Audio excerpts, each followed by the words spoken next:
बातमी आहे शेतकऱ्यांसाठी होणाऱ्या आंदोलनाची। शेतकऱ्यांच्या मागणीसाठी ठाकरे गटानं आंदोलन केलं आहे। या आंदोलनाला अधिक तीव्र स्वरूप देण्यासाठी झाडावर चढत आंदोलकांनी सरकार विरोधी घोषणा दिल्या। गणेश जाधव आमचे प्रतिनिधी या निमित्तानं जोडले गेलेले आहेत। गणेश, आंदोलनाच्या ठिकाणी आत्ता काय परिस्थिती आहे आणि या आंदोलनातल्या मागण्या कोणत्या आहेत?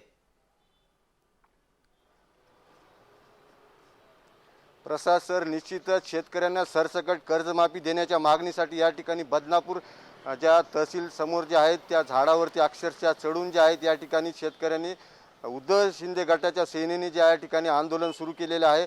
पहाटे 7 वाजल्यापासून या हनुमान आंदोलनात त्यांनी सुरुवात केलेली आहे आणि हनुमान जे वेश परिधान करून देखील या ठिकाणी आंदोलक अक्षरशः तहसीलच्या समोरच्या कार्यालयात जी असणारी परिसरात असणारी जी झाडं आहेत त्या झाडावर अक्षरशः चढून या ठिकाणी सरकारच्या विरोधात जे आहेत त्यांनी जोरदार या ठिकाणी घोषणा देताना आपल्याला दिसत आहेत आणि त्या ठिकाणी अजूनही हे देखील आंदोलन या तहसील कार्यालयाच्या परिसरात सुरूच आहे आणि जोपर्यंत या ठिकाणी सरकारचे जे मुख्यमंत्री आहेत जोपर्यंत मुख्यमंत्री आम्हाला सरसकट कर्जमाफी देण्याचं कुठलं लिखित आश्वासन देणार नाही आणि जोपर्यंत कृषी मंत्री आम्हाला फोन करणार नाही तोपर्यंत आम्ही या ठिकाणून झाडावरून खाली येणार नसल्याचा पवित्रा देखील या ठिकाणी आंदोलकांनी घेतला आहे। प्रसाद, धन्यवाद गणेश या तपशिलासाठी आणि भविष्यात आपण या निमित्तानं अधिक चर्चा करूया।